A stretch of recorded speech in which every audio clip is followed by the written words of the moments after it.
You know, it's kind of funny. At the end of my last review, I said there's a chance I might not be watching a whole lot of this game because the Blue Jays are playing at the same time. I currently have the Blue Jays game on right now, and they are up 12 to 2 in the sixth inning. I think watching the Blue Jays might have been the right choice. That was awful tonight. Oh boy, do we have some things to talk about tonight. Uh, wow. So Wednesday, October 15th, the Sens played their fourth game of the regular season at the KeyBank Center to take on the Buffalo Sabres. It was a 7 o'clock p.m. Eastern Standard start time. It was Levi Merrillainen starting for the Sens, which I understand because the Sens do also play tomorrow night, so back to back, I can understand why they would start Merrillainen tonight against a weaker team. They didn't look like a weak team tonight. They looked like a powerhouse. And it was Alex Lyon starting for Buffalo. So Ottawa was 1-2 coming in. Buffalo was 0-3 coming in. They had scored 2 goals in those 3 games. Yep. Some lineup notes. So, dude, it's starting to feel like this team is kind of hexed a little bit. It really does. So obviously the big standout lineup note here, Brady Tkachuk is out for at least 4 weeks. He injured his hand on that cross check from Yossi in the last game against Nashville. So that's not good. That is not good. They are now without their captain for basically a month at the very least. It could be longer. All I know is that it's going to be at least 4 weeks. So that's not good. It's not good. The positive side was Drake Batherson did end up making his season debut tonight, but it didn't really help a whole lot, did it? And also an interesting note here. I don't know what the deal is with this, but Sabrango was claimed off waivers by Florida. I mean I thought Sabrango looked okay, but he's gone now. Florida has him, so watch him turn into a superstar now.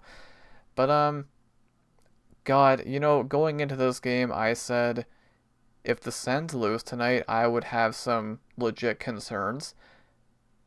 This was not just a loss, this was a beatdown by the worst team in the league. This was bad. Alright, so let's go ahead and break down this whatever the heck this game was tonight, dude. Honestly, it felt like I was watching like pond hockey or beer league at certain points. Like it was a mess tonight. Like you could tell watching this game, you're watching two teams that are struggling. Like this was a mess everywhere. So we'll run through the stats here first. So the Buffalo Sabres defeat Ottawa by a score of 8-4. Remember, Buffalo had scored 2 goals in 3 games coming into this game, and they put up an 8 spot tonight. Just insane, absolutely insane. So both teams now are 1-3 on the year. That was Buffalo's first win of the season. You wouldn't know that tonight, but it was. And now Ottawa drops to 1-3, and I have some legit concerns at this point, especially after this loss. So yeah, let's go ahead and break down the stats here. So the shots, Ottawa did outshoot them 37-27. And once again, Ottawa dominated in the faceoff dot. They've been really good in the faceoff dot this season. So 64.9% compared to 35.1% for Buffalo. So that's good. It's not really making much of a difference, is it? The power play, your eyes do not deceive you here. Ottawa was 1 for 5. Now, apparently, I could not keep track of certain things tonight. It was a circus at times tonight. But according to the NHL site, I can actually go refresh it right now very quickly. And it does say they are 3 for 2. 3 for 2 on the power play. I don't know how that works. So, a 150% power play.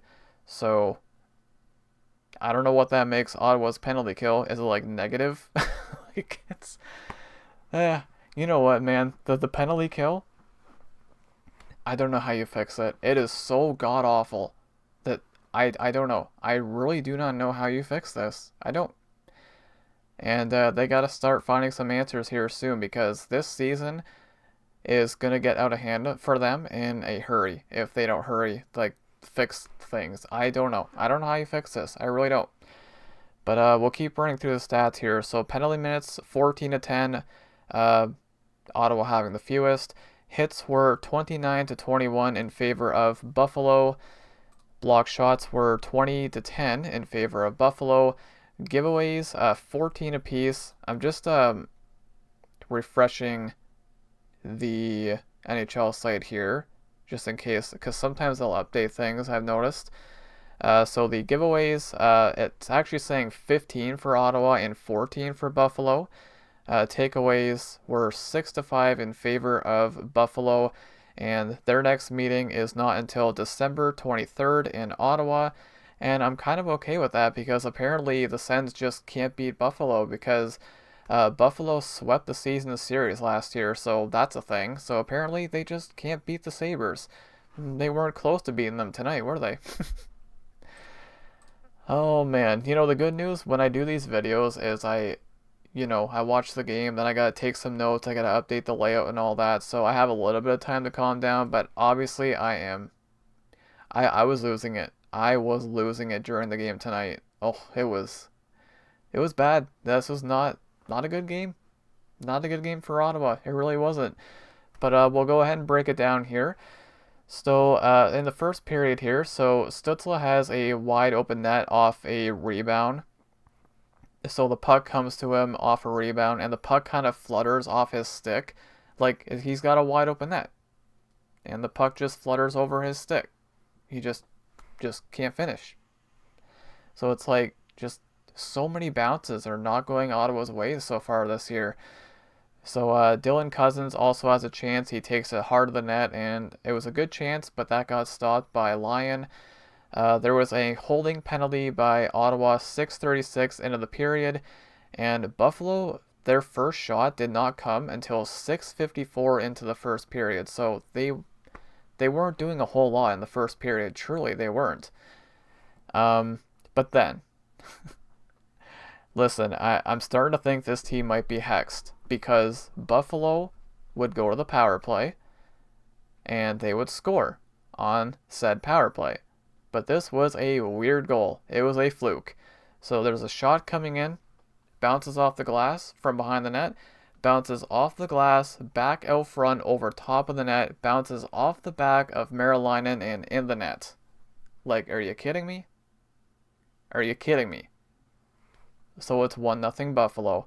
And right then and there I said, yeah, this team feels like they're hexed. They have to be. After stuff like that, like come on. So Buffalo's up 1-0. So Buffalo would take a cross-checking penalty shortly after that. They would kill it. And then Buffalo would also take a delay of game penalty not long after that, and they killed that as well. So Tuck came down the wing and he wires one off the post, so that could have easily been 2-0 right there. That was a good chance. And then Zetterlund sends the puck out front.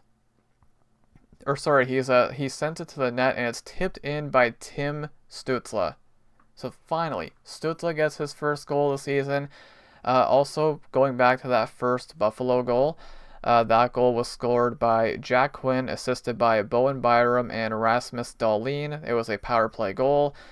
And the Ottawa goal was scored by Tim Stützle, assisted by Fabian Zetterlund. That's his first point of the season, I believe. And Jordan Spence also getting his first point as a Senator. So there is that.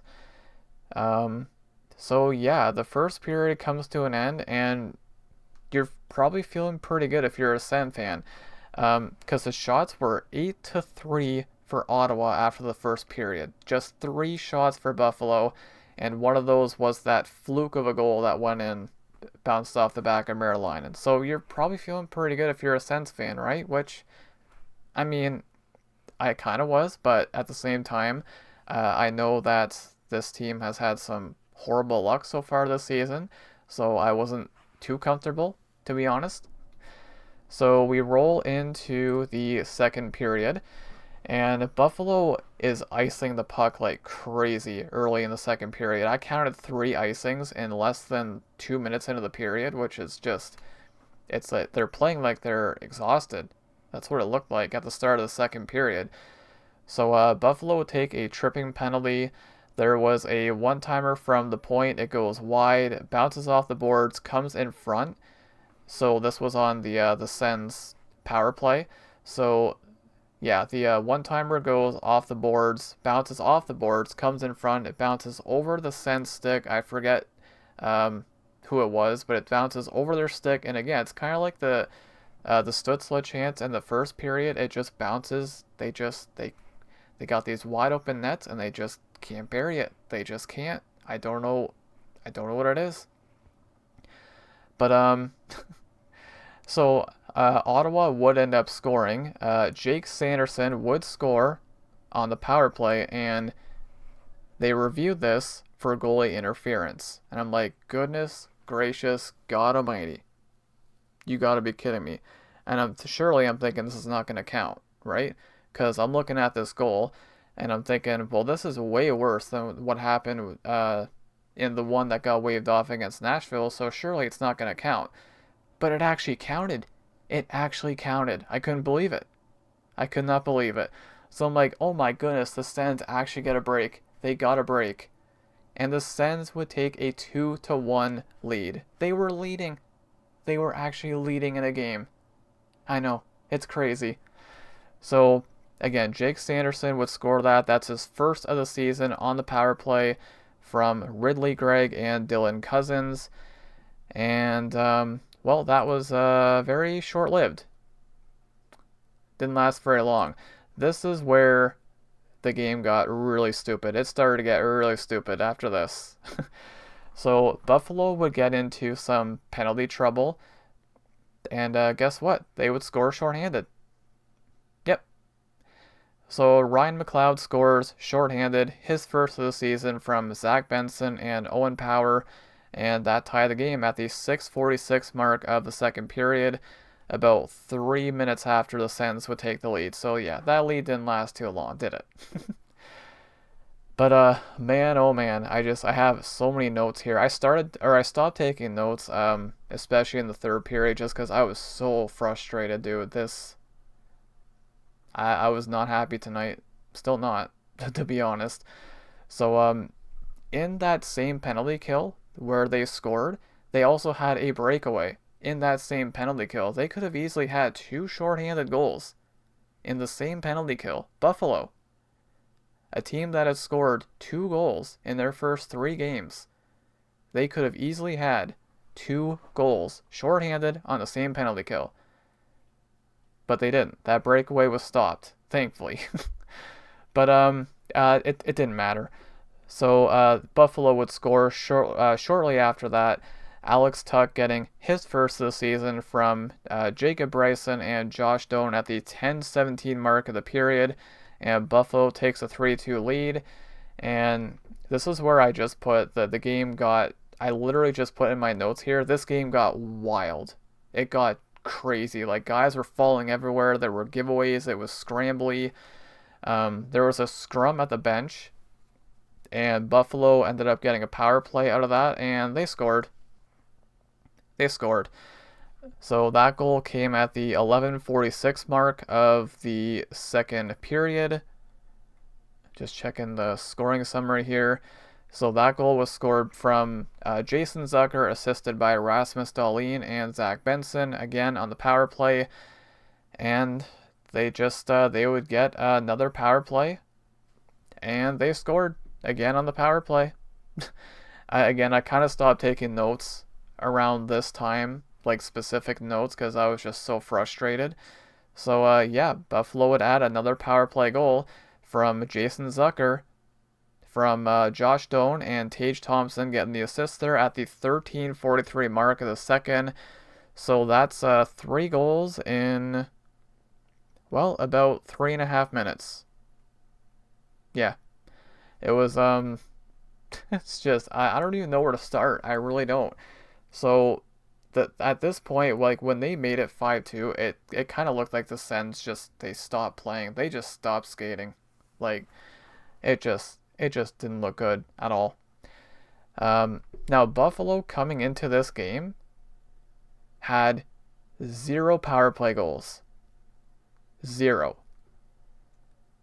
And they just scored 2 in the span of like 2 minutes. But they weren't done. Or actually, that's well, they have 3 in the game. Yeah, 3 in the game to this point, but 2 in the span of 2 minutes. So, yeah, that's pretty cool, right? Um, that's just I don't even know what to say. Like, what do you say? The Sens penalty kill is just it's atrocious. They gotta fix it. What can you say? Look at the power play, 3 for 2. What even is that? What even is that? So we roll on to the third period, and it starts off the third period. The start of the third period, this is where I really just started to lose my mind completely. There's not too many notes here. Honestly, it's just the goals mainly. So 40 seconds into the third period, there is a tip-in goal by Shane Pinto. So okay, good start to the period. That is Pinto's 5th goal of the season, which I believe ties him for the league lead. That's kind of insane. A crazy start for Pinto. So Jordan Spence also getting another assist there, and Jake Sanderson drawing an assist as well, so that made it 5-3. Okay. And then, not long after that, the Sens would score again. Like they were all over Buffalo at the start of the period. Basically, the way that Buffalo looked at the start of the third period is how they looked in the first. But just sloppy play by Buffalo, and the puck is thrown out front, and Lars Eller buries it. So Lars Eller getting his first goal as a Senator. Nick Cousins and Jordan Spence getting the assist there at the 2:15 mark of the third period. That makes it 5-4. So I'm like, okay, good start. Great start, right? The Sens were down by 3 coming into the third period, and 2 minutes in, they're down by 1. So this is looking pretty good, right? But then Buffalo would call a timeout. And to this point, Buffalo didn't have a shot in the third period. And it's like, you can't make this stuff up. On the first shot of the period Buffalo takes, it goes in. First shot of the period. So Ryan McLeod gets this one, assisted by Alex Tuck and Josh Doan at the 2:32 mark. So this was 17 seconds after the Sens made it 5-4. Like, this game got wild. Absolutely wild. And then, we're not done there. Obviously, we're not. What is this? That is 45 seconds later. Buffalo would score on their second shot of the third period. This one was scored by Jack Quinn, assisted by Peyton Krebs at the 3:17 mark of the third period. And that made it 7-4 Buffalo. And at this point, I pretty much wasn't taking any notes. I was beyond frustrated. Like, this is, what can you even say about this? Now we get later into the game, Ottawa would end up pulling Merrilainen. It's like, what's even the point? I'm like, okay, they're gonna add an 8th goal, and sure enough, they do. So they add an empty netter from Yuri Kulik, and Tage Thompson and Zach Benson getting the assist at the 16:44 mark of the third, and that made it 8-4, and that's your final. Yep, this is not good. This is not good. Like I said, coming into this game, I would have had some legit concerns if the Sens lost this, but because of how they lost it, just blowout. Again, a team coming into this game with 2 goals scored in 3 games. They put up an 8 spot tonight. 8.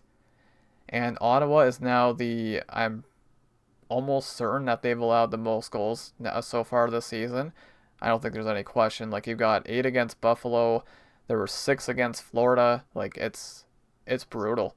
They got to fix this, man. The goaltending is having issues. I do want to make a comment on the goalies as well. So let me go ahead and let me read the 3 stars first.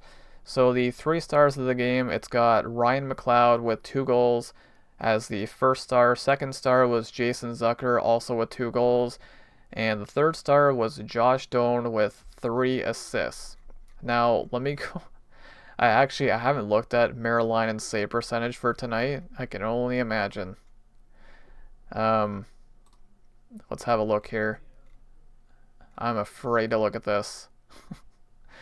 So Maryland stops 19 out of 26, 731 save percentage. Now, I get why they left him in there. I felt bad for him, man. I really did. Like, there were some bad goals, absolutely, but at the same time, there's issues all over the place with this team, and I think the score proves that.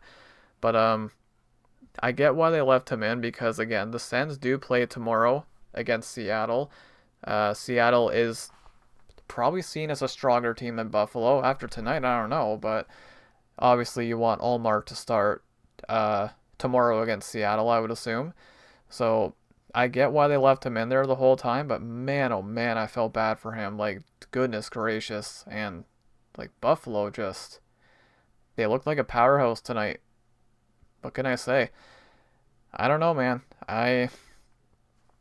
It's at the point now. Yes, it's still early in the season. I know it's 4 games, but this was bad. This was really, really bad. I don't know how it gets much. Wow, I can't even speak.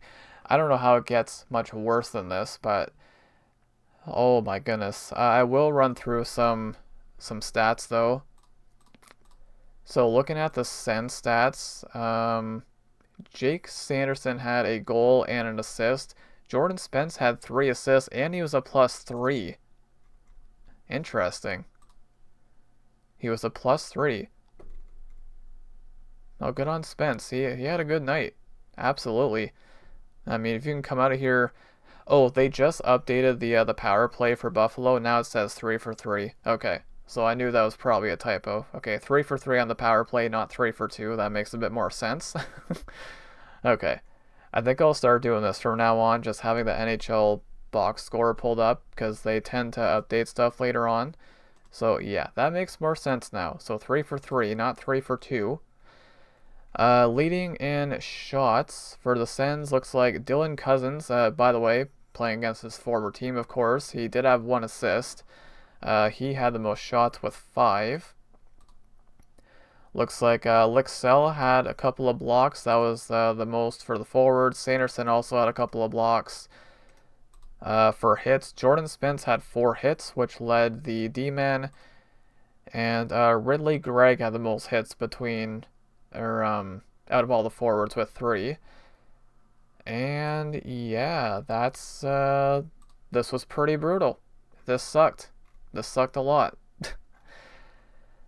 Oh man, I don't even know what you say about this. Like, just you gotta win games like this, man. You have to. Like, I know it's October. It's the 4th game of the season, so it's like, well, how is it a must win in October? This is probably the closest thing to a must win in October that you'll ever see. But there's issues everywhere, dude. Like the penalty kill is so bad. I cannot get over how bad the penalty kill is. Just clearing the zone, and the goaltending was struggling again. Again, not all the goals were on Maryland, absolutely. There were some bad ones, but oh boys, they gotta fix this and fast because we've got Seattle tomorrow night. It's a home game, 7 p.m. EST. Oh man, just like again, if you're a Sens fan, you are used to seeing the slow starts in October and November, but oh my god, this was awful tonight. So yeah, I don't know how it gets much worse than this, but yeah, that's pretty much it for me. So I'm going to go ahead and put a wrap on this one. Oh man, also I did go back to the Stützle jersey, so this jersey is now 1 and 2, whereas the red one that I wore in the last video, that one's 0 and 1. So I don't know, maybe I'll try a completely different jersey for tomorrow night, see how that goes. But even though I know it has no effect on the result at all, but yeah, this was rough. This was very rough. So once again, the Senators fall 8-4 to the Sabres. The Sabres get their first win of the season in just a dominating fashion, and the Sens got to fix this and fast before it gets out of hand, because it can get out of hand in a hurry. If if they lose the rest of their games this week, look out. I mean, it can get rough in a hurry, but yeah, just really hope they can fix it. So, anyways, that is it for me, guys. Thank you all so much for watching, and go Sens, go.